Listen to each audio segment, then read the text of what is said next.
Facing a medical procedure can feel a bit like standing at the edge of a vast, unfamiliar territory without a clear map. It's natural to feel a little overwhelmed, maybe wondering where to start, what to expect. Absolutely. Yeah. And how you'll navigate the whole journey? Exactly. And when that journey involves something as vital as the body's main artery, the aorta, well, understanding the path ahead becomes even more crucial. Helps you feel prepared, more confident. Couldn't agree more. Right.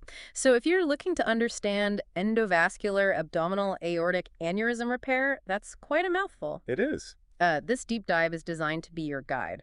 We're pulling information directly from source materials to create a step-by-step roadmap just for you. Okay, so first, let's quickly clarify what we're actually talking about here. An abdominal aortic aneurysm. Based on our sources, it's like a weakened, bulging spot in the part of your aorta running through your abdomen. Like a balloon starting to swell. Yeah, that's a good way to put it. And if it gets too large, there's a serious risk it could rupture, which is very dangerous. And who gets these typically? The sources say they're more common in older men, and they're strongly linked to factors like smoking and high blood pressure. Okay. And the procedure we're focusing on, this endovascular repair, it's described as fixing it from the inside, right? Exactly. Instead of a big open surgery incision, it uses smaller entry points, usually down in the groin area, much less invasive. Got it. So our mission today in this deep dive is to walk you through what generally happens based on the material we've reviewed, From getting ready, the procedure itself, recovery. all the way through to what you need to know for your long-term health. Let's lay out that roadmap. Okay, let's start at the very beginning. Step 1 and 2, really. Getting ready for the procedure. What do you need to do, and maybe what should you avoid? Right. This initial phase is all about preparing your body. And a really important part of this, mentioned in the sources, is something called medical optimization. Medical optimization, what does that involve?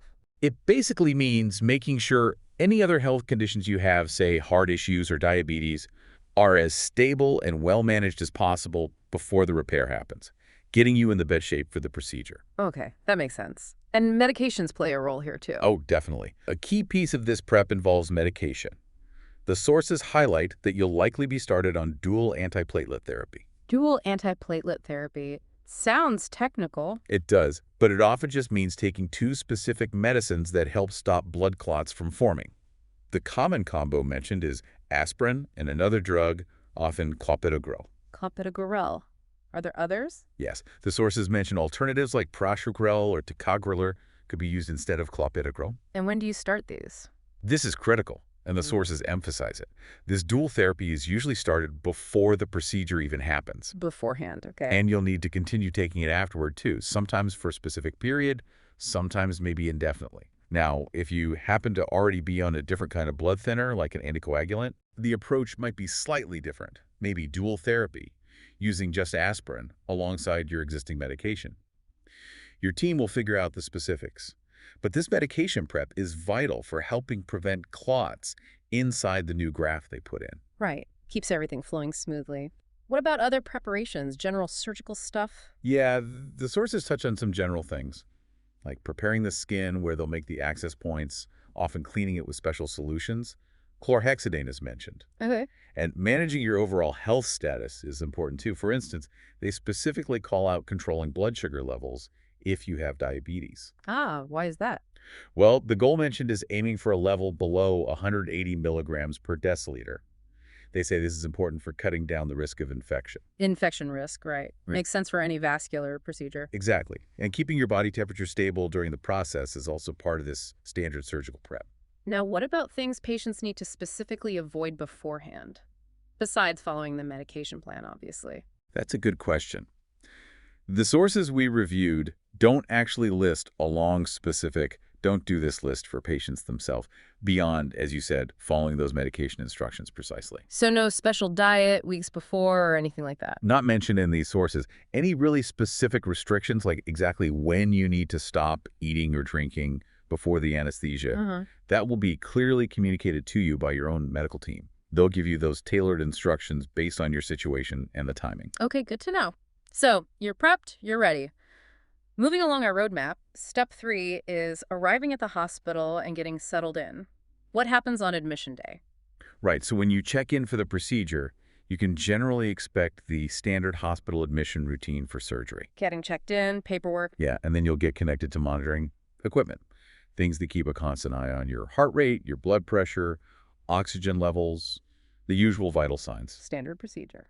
And then anesthesia. Yes, then you'll receive anesthesia. Mm-hmm. The sources mentioned general anesthesia is typical. So you'll be completely asleep. Correct. You'll be asleep throughout the procedure, and you'll likely have a breathing tube placed temporarily to help manage your breathing while you're under. Okay. They also note the medical team might place some additional lines. Maybe an arterial line that's a thin tube, usually in your wrist artery, for continuous second-by-second blood pressure monitoring. I see. And potentially other venous lines for fluids or medications, and maybe even a small tube called a Foley catheter to drain your bladder during the procedure. Right. Standard for longer surgeries under general anesthesia. Exactly. And then the area where the doctors will actually access your artery for the repair needs to be prepared. The groin area, usually? Yes, the sources specify it's usually the groin, targeting the main artery there, the common femoral artery. This prep involves making a small surgical incision in that area. And an incision, okay. Not just a needle poke. Right. For this procedure, they typically need direct access to the artery, so a small cut is made there. Okay, so that gives a good sense of the immediate steps right upon arrival before the main event. Precisely. Which brings us neatly to step 4. Understanding what actually happens during the endovascular repair itself. This is the core of it. So as we said, access is usually through that small incision in the common femoral artery in your groin. Correct. And the technique involves using special tools. The sources describe thin, flexible wires called guide wires and hollow tubes called sheaths. Guide wires and sheaths. Think of the sheath as like a temporary tunnel or channel that's placed into your artery, and the guide wires like the railway track they use to navigate through your blood vessels. Okay, so they thread these up towards the aorta. Exactly. It's interesting, the sources mention the size of these tools can vary. Oh, how so? Well, for delivering smaller graft devices, they might use a smaller sheath, maybe around 7 French. That's just a unit of measurement for the tube's diameter. Right. But for the larger endografts themselves, the devices that fix the aneurysm, which might be 9 to 13 millimeters wide when opened, they'll need bigger delivery systems, so larger sheaths, perhaps 9 to 12 French in size. These tools are basically the system to carefully get the new lining into place inside your aorta. And that new lining is the endograft. Yes, the endograft is the key device here. The sources describe it as a tube made of special fabric, supported by a metal frame or stent structure. It's delivered up to the aneurysm site, all folded up, collapsed, through those sheaths. How do they get it to the exact right spot? They use imaging. The medical team guides this collapsed graft up through your arteries, carefully navigating into the weakened section of your aorta where the aneurysm bulge is, all while watching on screens. Watching on screens? What kind of imaging? Good question. The sources indicate they rely heavily on X-ray imaging throughout the procedure. It's often called fluoroscopy. Like a live X-ray movie? Sort of, yeah. It allows the team to see the guide wires, the sheaths, and the endograft itself in real time as they move and position it precisely within the aorta. That's amazing. But X-rays mean radiation, right? They do. And because they're using X-rays continuously, the medical team takes safety precautions very seriously. The sources mention measures like using lead shielding. Like lead aprons? Yes, wearing lead aprons, and sometimes things like lead skirts placed under the operating table, all to minimize their own exposure during the procedure. Okay, so the graft is guided into position. Then what? Once the endograft is positioned perfectly inside the aneurysm, spanning the weakened area, it's carefully deployed or opened up. It expands. Right. It expands to fit snugly against the healthy walls of your aorta, above and below the aneurysm bulge. This creates a strong, new inner channel for your blood to flow through. So the blood flows through the graft, not pushing on the weak aneurysm wall anymore. Exactly. It effectively bypasses the weakened section, relining it from the inside and taking that dangerous pressure off the aneurysm wall. That's the goal. Wow. Okay, so the repair is done. What happens immediately after? Step 5 on our roadmap. Right after the procedure finishes, you'll be carefully moved to a recovery area, usually a post-anesthesia care unit or PKC. Okay. The main goal here is for you to be monitored very closely as you start to wake up from the anesthesia, making sure you're stable. And what about that incision site in the groin? That will be managed carefully. Sometimes it's closed with stitches. Sometimes other closure devices might be used. And pressure might be applied for a while to help prevent bleeding or bruising. Makes sense. A really important part of this initial recovery phase, according to the sources, is the medical team assessing how well the endograft is working. Checking their work, basically. You could say that. They're checking for good blood flow through the new graft, they call this patency. And crucially, they're also looking for any signs of issues like endoleaks. Endoleaks. Yeah. We need to talk about those. You mentioned them before. Yes, they're important. An endoleak is essentially when blood finds a way to leak around, or maybe even through the graft material, and it gets back into the old aneurysm sac outside the graft. So the sac could still be under pressure? Potentially, yes. That's why detecting them is so vital. And it's usually something found on imaging tests, not something you'd necessarily feel yourself. I see. What else happens right after? Well, the sources also mention that continuing your antiplatelet medication, remember the aspirin+clopidogrel or similar, that's required during this initial recovery period as well to keep things flowing well through the graft. Okay. So after some time in recovery, assuming everything looks good. Right. Once you've recovered sufficiently, you're stable, and your medical team is happy with your progress, the next step is heading home. That brings us to step 6. Life after discharge. Going home sounds good, but the journey isn't quite over, is it? Not at all. The sources make this very, very clear. While you're heading home, they strongly emphasize the critical need for regular follow-up appointments after you leave the hospital. These follow-ups are really that important. Absolutely non-negotiable, based on the sources. These visits are specifically designed to monitor the endograft and the aneurysm sac over time. How do they monitor it? Usually with imaging tests like CT scans or ultrasounds scheduled at regular intervals. They need to make sure the graft is still open, that blood flow is good. And check for those endoleaks again. Exactly. Checking for endoleaks is probably the primary reason for long-term surveillance, because they can sometimes develop later on, and catching them early is key to managing them effectively. Okay. And medications. Still important after discharge. Yes. Those antiplatelet medications we keep mentioning, aspirin, clopidogrel, or whichever ones you're prescribed. Yeah.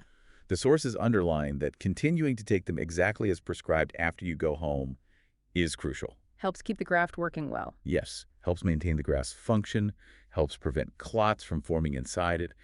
Very important. And it's also important for you to be aware, based on what the sources say, that sometimes, even after a successful initial endovascular repair, while sometimes secondary procedures might be needed down the line, maybe months or years later. Why would that happen? It could be to address an endoleak that develops or gets worse, or maybe another issue that might arise with the graft or the aneurysm sac over time. I see. And again, this just really highlights why keeping those regular follow-up appointments is so incredibly important. They help catch any potential problems early, often before they become major issues requiring more complex intervention. Okay, so follow-up is key. Now, while this procedure is generally safe and effective, like anything in medicine, there are potential complications the team watches for. Step 7 is being aware of possible warning signs. Your medical team is definitely vigilant, especially during those follow-up checks. We've talked a lot about endoleaks already. That's a major focus. What else might come up?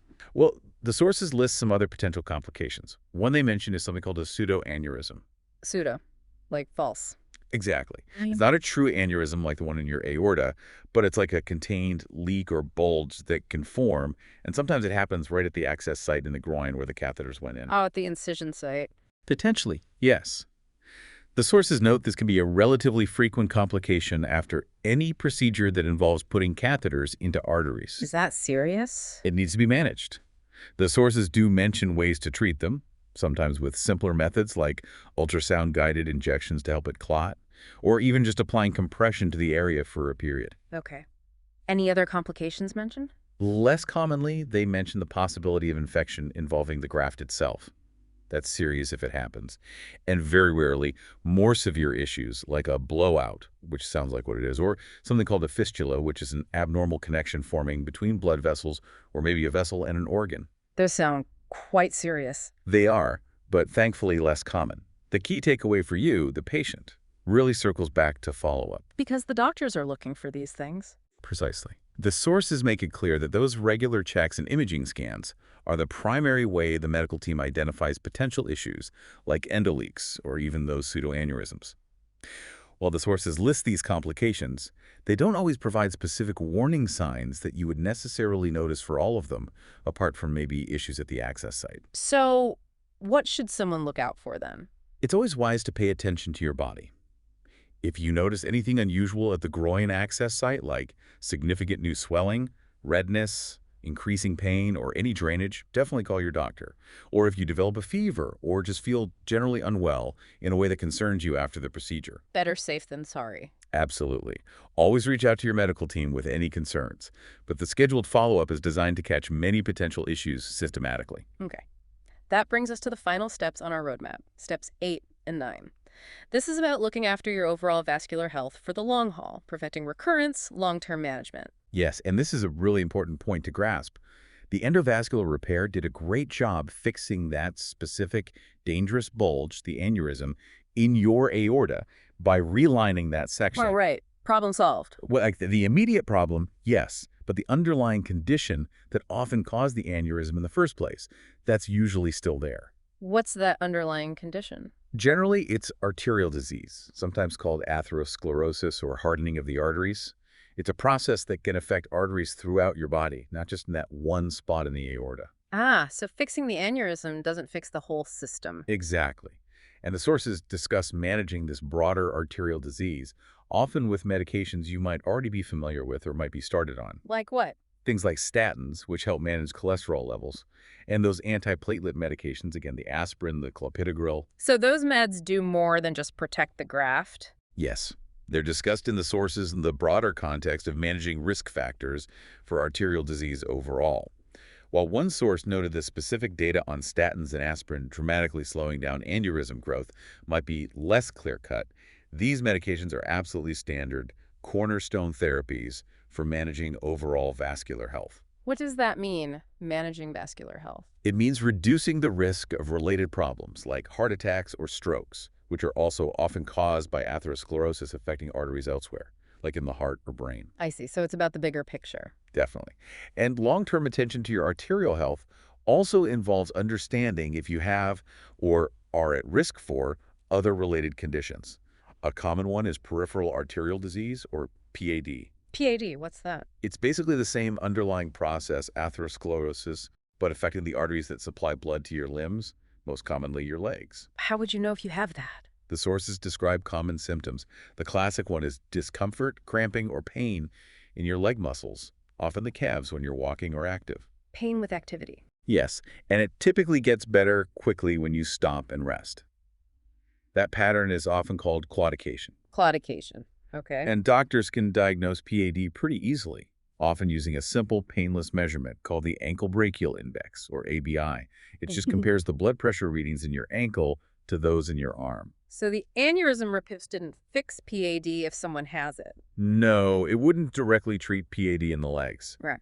But the overall strategies for managing arterial health help both conditions. Which strategies are those again? Addressing the lifestyle risk factors that contribute to arterial disease in general. Remember the things linked to aneurysms: smoking, high blood pressure, high cholesterol, diabetes. Oh, right. Those keep coming up. They do. So working on quitting smoking if you smoke, managing blood pressure and cholesterol, controlling diabetes, these are crucial.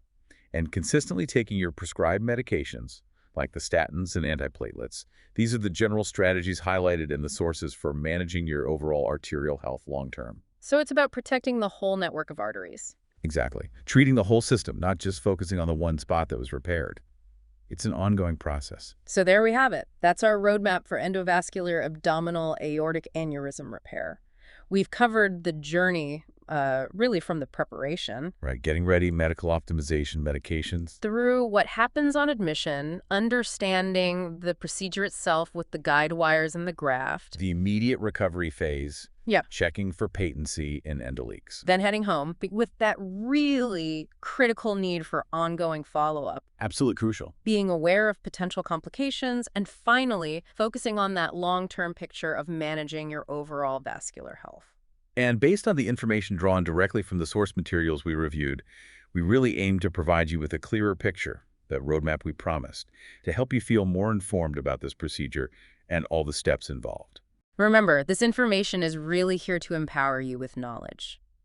But the most important step you can take now, truly, is to discuss all of this and any questions that popped into your head as we talked with your own healthcare team. Yeah, they are your essential partners and guides in this whole process. They know your specific situation. Definitely. And maybe just to leave you with a final thought to mull over, this procedure, the endovascular repair, it's a really significant, important intervention for a potentially dangerous condition. For sure. But given that our sources repeatedly mention those underlying risk factors, things like smoking, high blood pressure being linked to why these aneurysms develop in the first place, Uh-huh. what role does your continued attention to managing those underlying lifestyle factors play in maintaining your vascular health, not just now, but for years after the repair? It's something important to consider on your ongoing personal health journey.